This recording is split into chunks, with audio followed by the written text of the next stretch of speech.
and welcome to my kitchen. Today I'm preserving these San Marzano tomatoes that I grew in my garden last summer. And I haven't gotten to this project because I've had a baby and it's just been a lot on my plate, but today I'm finally tackling this project. So I've had these tomatoes in my freezer since last summer because they were a indeterminate tomato, so they grew all summer and I harvested them a couple at a time. So right now I'm just peeling off the skin, which is really easy since they have been in the freezer, and then I took them out last night and they've had time to thaw.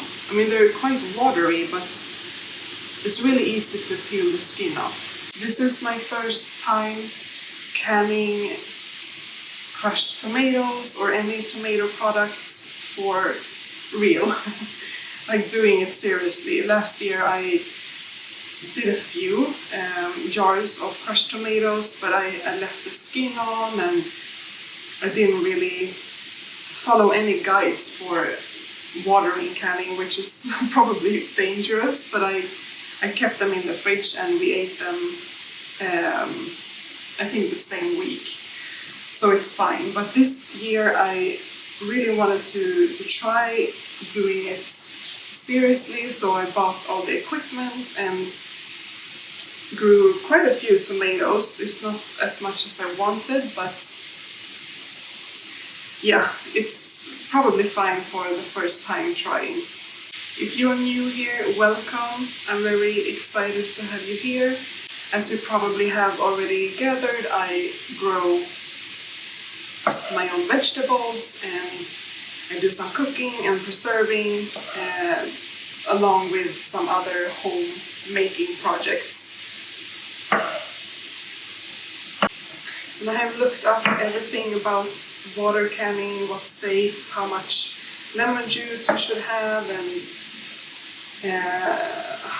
for how long you should water bath can them depending on your latitude.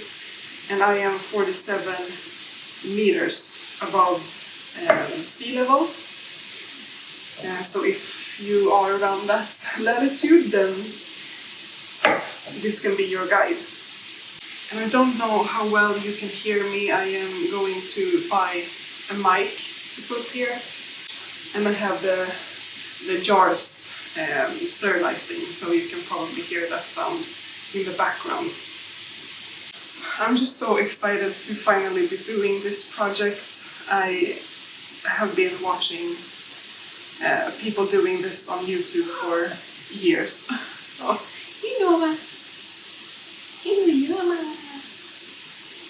Nova is curious.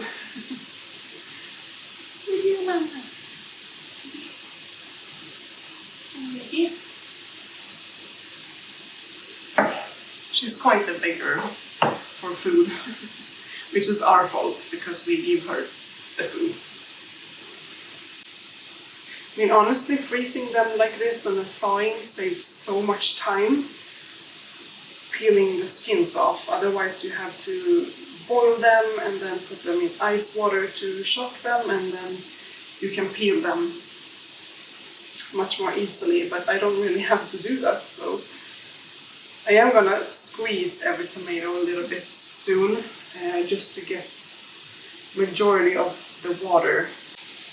But this is an experiment.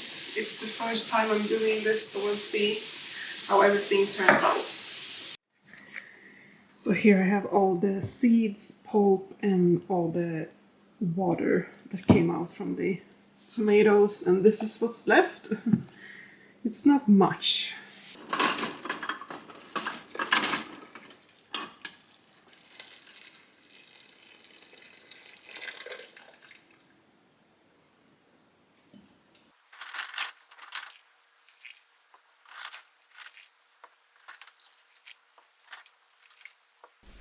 So yeah, I apologize for the background noise that you had to endure, and after I rewatched the clip and realized, I decided to do the rest of this video with the voiceover.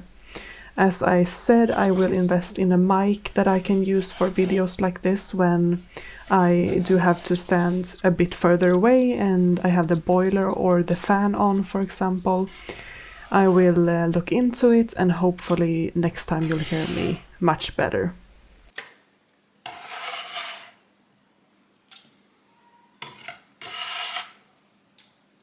I'm just cutting them into pieces. I don't really have a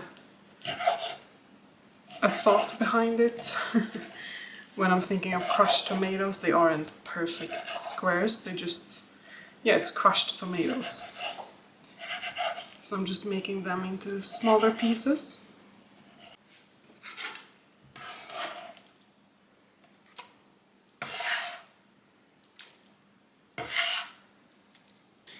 So right here I have my station with my tomatoes, my canning jar, I have some lemon juice here, and all my sterilized the jars that are ready to be filled with this delicious crushed tomatoes.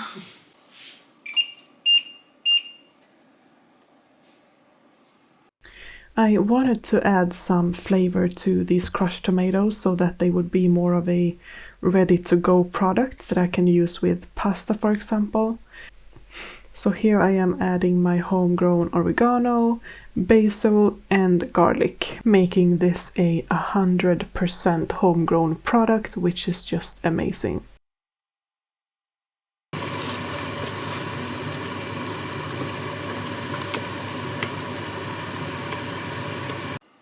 The guide that I used said to use 1 tablespoon of lemon juice concentrate to jars under 500 milliliters or 17 ounces. These jars are, I think, 400 milliliters or 13 ounces, and to leave 1.5 to 2 centimeters or a half an inch of headspace.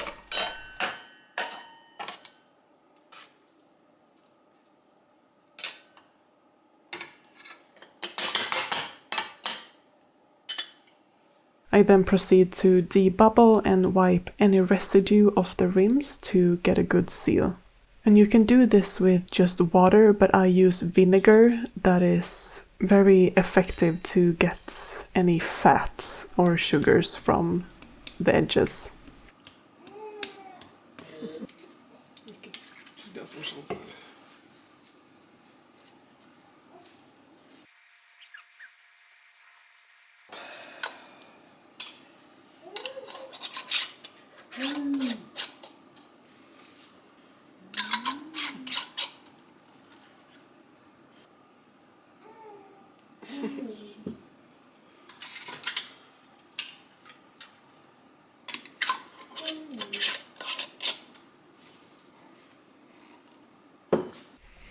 I get the jars in the pot with the same water that I sterilized with. I figured why waste that water. And it had cooled a bit, but it matched the temperature of the content in the jars, which is what you want. You do not want the two temperatures to differentiate drastically, or the glass can crack. While the water bath canner is going, I am trying out my new juicer. My local grocery store has this fruit and veg theme every Wednesday with great discounts, so I bulked up with some fresh fruit to try in the juicer. It ended up being a mix of celery, kiwi, blood orange and regular orange, and pineapple. It was the first time we used this juicer, so we did not expect it to be so powerful. It was kind of annoying that it had to be stopped and rested a few times, and it did splatter a lot, but it still made some really delicious juice, and it was really good for its price. At this time of the year when the weather is so grey and it's been a long winter, I really crave healthy foods. So I always tend to do shots or juices to fill my body with all the vitamins it may be lacking, and some hearty food that I'll show you here in just a minute.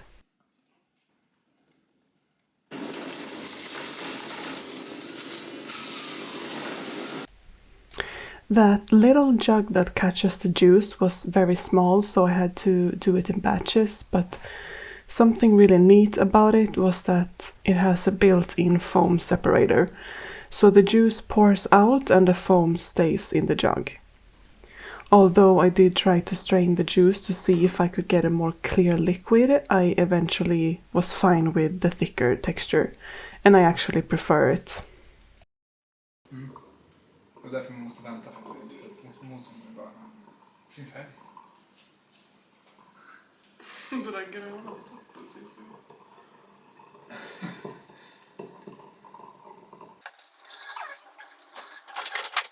Alltså skvätter!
Okay, so let's give this a taste test.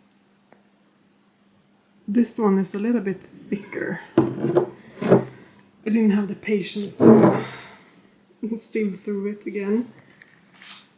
This one is looking really nice. Very nice color. I'll show them tomorrow in daylight. Cheers!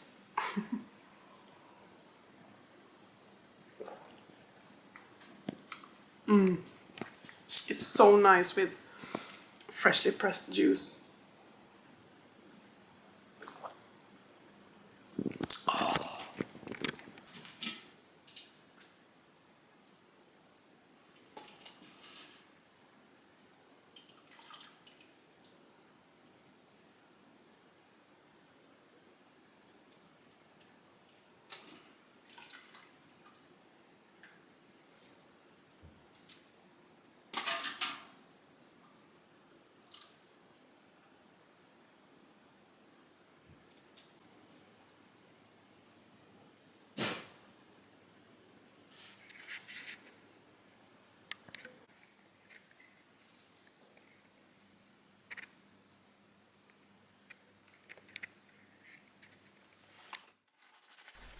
So for dinner I wanted to make a wholesome, cozy and nourishing soup.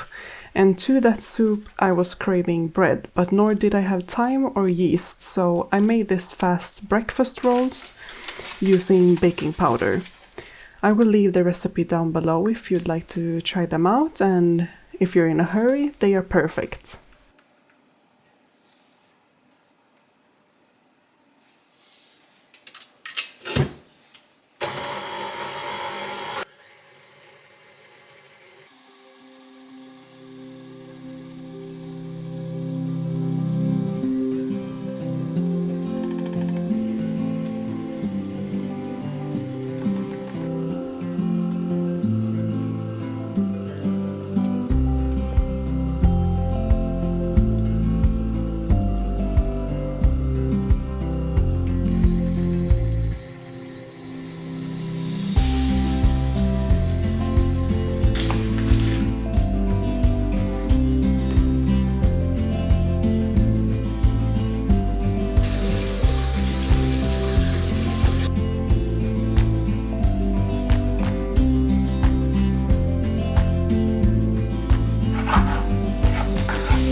I am making an Italian farmer's soup that contains a bunch of different vegetables, herbs, and legumes. This ended up being one of my favorite soups ever, and I love soups. It was super fresh and lightweight, at the same time filling and cozy. You could really feel the love that is made into this soup. I would love to recreate this recipe in the summer or fall when I have all these vegetables from my own garden. But for now I could at least use my own garlic and herbs. I was to and from whether I should open a can of my newly made crushed tomatoes, but I would rather save it for a dish where it can be the main product.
Thank you for hanging out with me today in the kitchen. It's always so much more fun getting to share some really good recipes with others. See you next week. Take care. Bye bye.